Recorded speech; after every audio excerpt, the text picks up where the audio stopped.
Welcome back.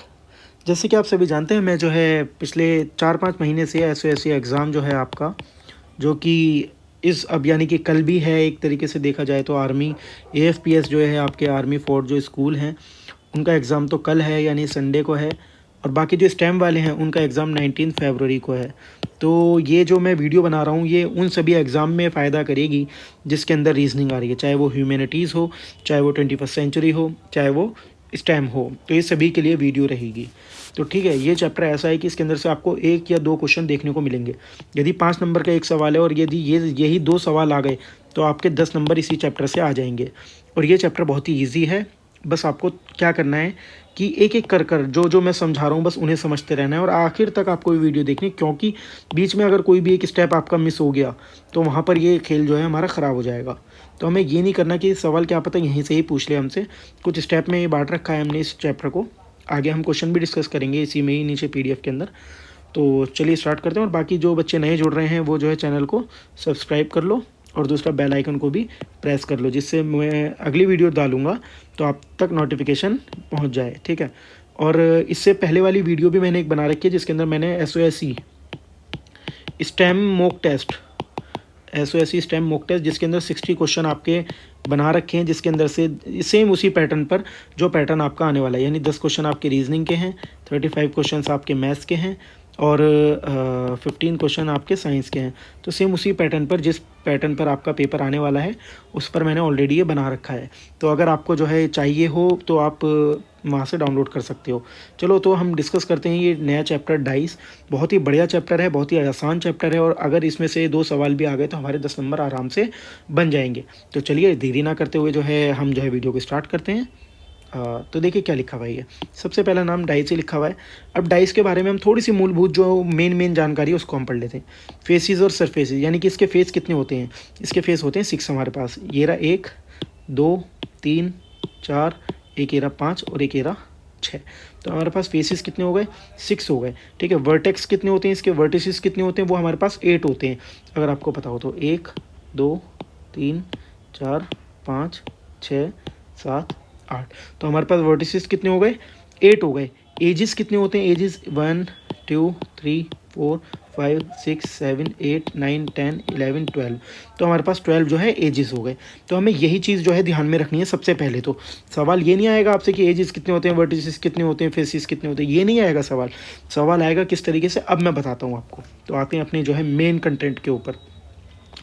हमेशा याद रखना ये लिखा हुआ है, in dice one side is opposite to one side while 4 adjacent surface around it.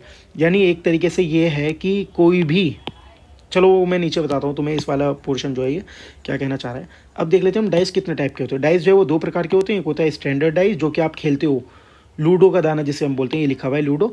और एक होता है नॉर्मल डाइस।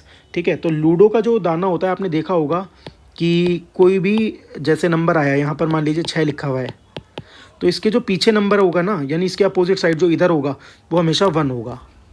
यानी याद रखना ये चीज़। ये ऐसे आप याद कर सकते हो, sum of opposite side is equal to 7। तो यानी 1 के अपोजिट क्या होगा, 6 होगा। 5 के अपोजिट क्या होगा, 3 होगा। तो 5 के अपोजिट क्या होगा, 2 होगा। और 3 के अपोजिट क्या होगा, 4 होगा। जैसे कि ये सब लिखा हुआ है। तो ये लूडो के दाने की बात कर रहे हैं हम यहाँ पर, स्टैंडर्ड डाइस की, जिनका अपोजिट सम यानी इधर और इधर का सम जो हम करेंगे टोटल, तो वो कितना आएगा, 7 आएगा। और यदि यही सवाल नॉर्मल डाइस से बन जाए तो sum of any 2 adjacent side, 2 adjacent side यानी कि इसके अंदर 3 साइडें आपको दिखा रखी हैं, या तो ये दोनों या ये दोनों या ये दोनों, इनमें से कोई भी 2 एडजेसेंट साइड्स को आप देख लो। यदि सम 7 बैठ रहा है तो समझो कि वो कौन सा डाइस है, वो नॉर्मल डाइस है। अगर मैं देखूँ 4 और 3, 4 और 3 कितना होता है, 7 होता है। ठीक है। क्योंकि ये दोनों एडजेसेंट साइड्स हैं, देखा जाए तो ये भी है, बट इनका सम नहीं बैठ रहा 7, इनका तो जो है 8 बैठ रहा है। तो हमने इन दोनों को ले लिया क्योंकि ये 7 बैठ रहा है, तो ये नॉर्मल डाइस है। ठीक है। अब मैं आगे बताता हूँ आपको क्या है ये। देखो, अब आपको पहचान करनी है कि कौन सा स्टैंडर्ड डाइस है, कौन सा नॉर्मल डाइस है। अगर मैं देखूँ ये रहा, ये जो है स्टैंडर्ड डाइस, ये कह रहा है कि ये स्टैंडर्ड डाइस है, ये नॉर्मल डाइस है। अभी मैंने आपको बताया नॉर्मल डाइस ये रही, स्टैंडर्ड डाइस जो आप लूडो का दाना होता है। तो 5 के अपोजिट क्या होगा, 2 होगा। 3 के अपोजिट क्या होगा, 4 होगा। और 1 के अपोजिट क्या होगा, 6 होगा। ठीक है। नॉर्मल डाइस के अंदर क्या बताया था, एडजेसेंट साइड्स, यानी 5 और 2 7, ये लिखा हुआ है, ये नॉर्मल डाइस हो गया। इसके अंदर देखा जाए 4 और 3 7, ये भी नॉर्मल डाइस हो गया। और आगे देखा जाए इसके अंदर कोई एडजेसेंट मिल रहा है, नहीं मिल रहा, तो यानी ये स्टैंडर्ड डाइस है। इसके अंदर कोई एडजेसेंट मिल रहा है जो 7 बना, तो नहीं मिल रहा, यानी कि ये भी स्टैंडर्ड डाइस है। लेकिन 6 और 1 7, तो ये भी एक नॉर्मल डाइस है। समझ आ रहा होगा आपको। अब देखिए आगे मैं एक चीज़ और बताने वाला हूँ आपको। सवाल मिलेगा कुछ इस तरीके से और लिखा आ जाएगा कि बताइए कि 5 के अपोजिट कौन सा नंबर आएगा। या तो लिखा आ जाएगी 5 बॉटम पर है तो टॉप पर क्या नंबर होगा, या लिखा आ जाएगा 2 बॉटम पर है टॉप पर क्या होगा, बताइए टॉप पर आपसे। या तो बोल देगा कि 2 जो है वो टॉप पर है तो बॉटम पर बताइए क्या होगा। तो ऐसे सवाल जो है ना हमें दिक्कत में डाल देते हैं। तो इन सवालों के लिए एक बहुत ही बढ़िया ट्रिक है, वो मैं आपको बता देता हूँ। देखिए ज़रा ध्यान से देखना वीडियो को। ये देखो यहाँ पर हमें क्या करना है कि कॉमन नंबर हमें ढूंढ लेना है। यानी एक डाइस हमारे पास ये है और एक डाइस हमारे पास ये है, इनमें से आपको कॉमन नंबर ढूंढ लेना है। कॉमन आपको क्या दिख रहा है, यहाँ पर 2 दिख रहा है और यहाँ पर भी 2 दिखाई दे रहा है। अब आपको कुछ नहीं करना, क्लॉकवाइज चलना है आपको, एंटी क्लॉकवाइज चलना है आपको। तो एंटी क्लॉक कैसे होता है, 2 के बाद क्या आएगा 5, 5 के बाद क्या आएगा 6 आएगा। ठीक है, 2, अगर मैं बोलूँ आपसे 2 5 6, और अगर इसका देखा जाए तो इधर आपको एंटी क्लॉकवाइज चलना है। इधर भी 2, फिर क्या आया 1, 1 के बाद क्या आया 4। तो यानी 6 के अपोजिट क्या है यहाँ पर 4 है, 5 के अपोजिट क्या है यहाँ पर 1 है, और 2 के अपोजिट क्या है 2, तो हो नहीं सकता। तो कौन सा नंबर छिप रहा है हमारे यहाँ पर, हम बोलेंगे जी सर जी 3 नंबर छिप रहा है। तो यानी 2 के अपोजिट 3 है और 3 के अपोजिट 2 है। इस तरीके हम इस सवाल को इस तरीके से भी कर सकते थे। यदि 2 6 5 ले लेता, मैं लेता 2 4 1, यानी कि आप क्लॉकवाइज ले लेते, या तो एंटी क्लॉक लो दोनों को या दोनों को क्लॉक लो। देखो अब ये तो हमने एंटी क्लॉकवाइज से किया, तो भी हमारा आंसर क्या आ रहा है, मैं यहाँ लिख देता हूँ कोने में जिससे याद रहेगा। 2 के अपोजिट क्या आ रहा था 3 आ रहा था, और 3 के अपोजिट 2 आ रहा था। 5 के अपोजिट क्या आ रहा था 1 आ रहा था, और 1 के अपोजिट 5 आ रहा था। 6 के अपोजिट क्या आ रहा था 4 आ रहा था, और 4 के अपोजिट 6 आ रहा था। ठीक है, अब देखो इसी सवाल को हम दूसरे तरीके से अपनाते हैं। इसी सवाल को मैं करता हूँ अब एंटी क्लॉकवाइज तो हमने करके देख लिया, अभी ये रहा एंटी क्लॉकवाइज। अब इसी सवाल को हम क्लॉकवाइज करके देखते हैं, इस तरीके से घुमाकर। यानी 2 है सबसे पहले, 2 के बाद क्या है 6 है, 6 के बाद क्या है 5 है। इसी तरीके से यहाँ पर है 2 के बाद क्या है 4 है, तो 2 के नीचे 2 ही लिखना है। फिर 4 के बाद क्या है यहाँ पर 1 है, तो 5 के अपोजिट क्या है 1, देखिए 1 था ना हमारे पास। 6 के अपोजिट क्या है 4 है ना हमारे पास। 2 के अपोजिट क्या है 2, तो होगा नहीं। तो जो नंबर हमारे पास नहीं आया 1 से लेकर 6 तक की गिनती में, तो वो नंबर सिर्फ हमारे पास 3 है। तो यानी 2 के अपोजिट 2 नहीं है, 2 के अपोजिट 3 है। तो जो कि मैंने यहाँ पर ऑलरेडी लिख रखा है। या तो आप क्लॉकवाइज ले लो या आप एंटी क्लॉकवाइज ले लो, दोनों को आपको एक साथ ही लेना पड़ेगा। अगर ये क्लॉकवाइज ले रहे हो तो ये भी क्लॉकवाइज, और अगर ये एंटी क्लॉकवाइज ले रहे हो तो ये भी एंटी क्लॉकवाइज ही लेना पड़ेगा। समझ रहे हो मेरी बात को। ये ट्रिक एक तरीका है जिसके, अब ये कुछ भी सवाल पूछ ले कि 2 बॉटम पर है तो टॉप पर क्या होगा, तो आपका आंसर आएगा 3। यदि पूछते 2 के अपोजिट क्या होगा, तो आपका आंसर आएगा 3। 3 के अपोजिट क्या होगा, तो आपका आंसर आएगा 2। 5 के अपोजिट क्या होगा, तो आपका आंसर आएगा 1। 6 के अपोजिट 4 क्या होगा, तो बोलेगा 4। तो बस ये छोटी सी तो ट्रिक थी। अब बात करते हैं थोड़ा सा हम ओपन डाइस के बारे में। देखो ये भी बन सकता है ओपन डाइस। जब हम डाइस को खोलते हैं तो कुछ इस तरीके से दिखेगा।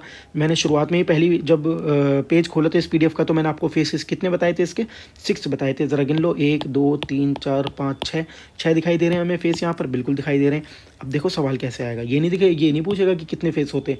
सवाल ये आएगा कि यदि मैं इस डाइस को बंद कर दूँ तो इस 4 के अपोजिट कौन सा नंबर आएगा, इनमें से कौन सी फिगर आएगी, तो बताइए।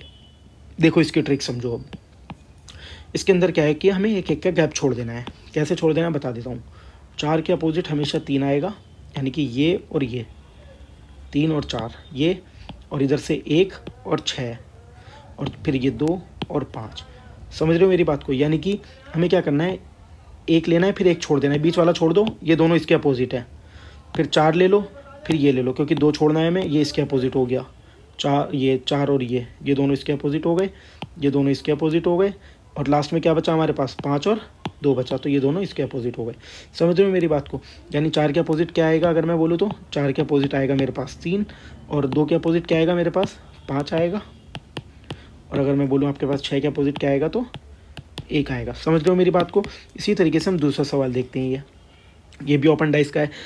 इसको देखो, 4 के अपोजिट क्या आएगा, 5 आएगा, 3 के अपोजिट क्या आएगा, 2 आएगा, 6 के अपोजिट क्या आएगा, 1 आएगा। और अगर हम दोबारा देखें इस सवाल को तो 6 के अपोजिट क्या आएगा, 1 आएगा, क्योंकि हमने 1 का गैप छोड़ना है, ये हमारे काम का नहीं है। 6 के अपोजिट ये आएगा।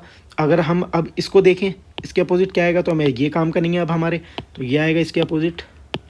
और अगर देखा जाए 4 के अपोजिट क्या आएगा, तो ये हमारे काम का नहीं है, ये हमारे काम का है, तो 4 के अपोजिट आएगा 3। इन सभी को आप देख सकते हो। तो ये आपका जो है कौन सा डाइस है, ये स्टैंडर्ड डाइस आपको नज़र आ रहा है। क्यों? क्योंकि ये जो है लूडो का दाना है, क्योंकि इनके अपोजिट साइड्स का सम कितना आ रहा है, 7 आ रहा है। ये देख लो, 4 3 7 2 5 7 6 1 7। तो ये क्या हो गया आपका, ये आपका लूडो का दाना है जो आप खेलते हो, जिससे आप सांप सीढ़ी या लूडो, समझ रहे हो मेरी बात को। अब देखो आगे देखते हैं थोड़ा सा और। ये रहा एक सवाल, चलो इसका जवाब तुम दोगे मुझे कमेंट के अंदर, ठीक है।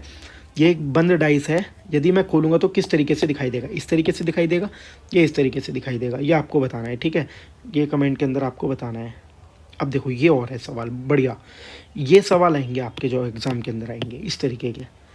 तो अब क्या करना है, घबराना हमने बिल्कुल भी नहीं है, सेम वही रूल अपनाना है। एक खाली छोड़ दो, ये इसके अपोजिट है, फिर ये खाली छोड़ दो, हैश इसके अपोजिट है, और जो 2 लास्ट के बच रहे हैं ये और ये इनके अपोजिट है, समझ रहे हो। अगर मैं बी पार्ट लूँ आपका सवाल का, ये वाला पार्ट, तो एंड और एंड ये दोनों इसके अपोजिट है, हैश और हैश ये दोनों इसके अपोजिट है, एट द रेट और एट द रेट ये दोनों इसके अपोजिट है। क्योंकि हमने अगर एंड और एंड को लेना है तो ए काम का नहीं है हमारे, अगर मुझे हैश और हैश को लेना है तो फिर दोबारा ये काम का नहीं है, अगर मुझे एट द रेट और एट द रेट को लेना है तो ये हैश काम का नहीं है। क्योंकि मैंने बताया था आपको एक एक का गैप रखना है हमें इसके अंदर। देखो इसके अंदर भी इन्होंने साफ साफ ये बता रखा है कि इसके अपोजिट ये है और इसके अपोजिट ये है, तो जो नंबर बचता है हमारे पास वो दोनों एक दूसरे के अपोजिट होते हैं। इसी तरीके से ये बोलूँ तो मैं 6 के अपोजिट क्या है, यहाँ पर 2 है, और 4 के अपोजिट क्या है हमारे पास 3 है, और 2 नंबर बचते हैं हमारे पास 5 और 1, तो यानी कि 6, 5 और 1 होता है 6। तो ये देखा जाए तो ये आपका स्टैंडर्ड डाइस है, नॉर्मल डाइस है, ठीक है। तो ये कुछ सवाल थे आपके जो मैंने आपको बता दिए। उम्मीद है कि समझ आ गए होंगे आपके डाइस के क्वेश्चन। छोटी सी वीडियो थी और नंबर आपके बना देगा ये कम से कम 10। और अगर वीडियो को पसंद आई हो तो भैया लाइक कर दो, और जो है नए हो तो भाई सब्सक्राइब कर दो, और चैनल को भाई जो है वीडियो को इसको शेयर कर दो अपने फ्रेंड्स के साथ या अपने स्कूल के ग्रुप के अंदर, जिससे औरों का भी भला हो जाए, ठीक है। और जो है लाइक कर देना भाई, और एक चीज़ और, कमेंट कर देना। देखो एक बात बोलूँ मैं, अगर तुम कमेंट लाइक करोगे ना तो मुझे पता रहेगा। मैंने अब 3 दिन बाद वीडियो डाली है, इससे क्या होगा कि यदि तुम कमेंट या वीडियो को लाइक नहीं करोगे तो मुझे लगेगा कि ये पसंद ही नहीं आ रही, तो मैं नहीं डालूंगा। अगर तुम बोलोगे तो मैं इससे आगे ही कंटिन्यू बनाऊंगा, 19 तारीख तक मैं वीडियो बनाता रहूँगा। फिर अगर तुम कहोगे तो, अगर तुम कह ही नहीं रहे तो फिर क्या फ़ायदा बनाकर जब कोई देख ही नहीं रहा। तो इसलिए मैं कह रहा हूँ कि अगर आपको चाहिए और वीडियो तो वही मुझे बता देना, मैं जो है और वीडियो इसकी बना दूंगा इन्हीं रीजनिंग की। क्योंकि हमारा जो सिलेक्शन दिलवाएगा ना वहाँ पर, वो रीजनिंग बहुत ही बढ़िया रोल अदा करने वाला है इस टाइम, या फिर किसी भी डोमेन के अंदर। क्योंकि रीजनिंग के नंबर अगर 10 सवाल आ रहे हैं, 5 नंबर का एक सवाल है, अगर मैं स्टेम डोमेन की बात करूँ यानी 50 नंबर की रीजनिंग आएगी, तो 50 नंबर हमारे 50 में से 50 आने चाहिए, ऐसा चैप्टर है ये, ठीक है। चलो बाकी मिलते हैं नेक्स्ट वीडियो के अंदर, बता देना जैसा हो। आज के लिए इतना काफ़ी है, थैंक यू सो मच। अगर नए हो तो चैनल को सब्सक्राइब कर लो, कमेंट कर लो, वीडियो को लाइक कर दो।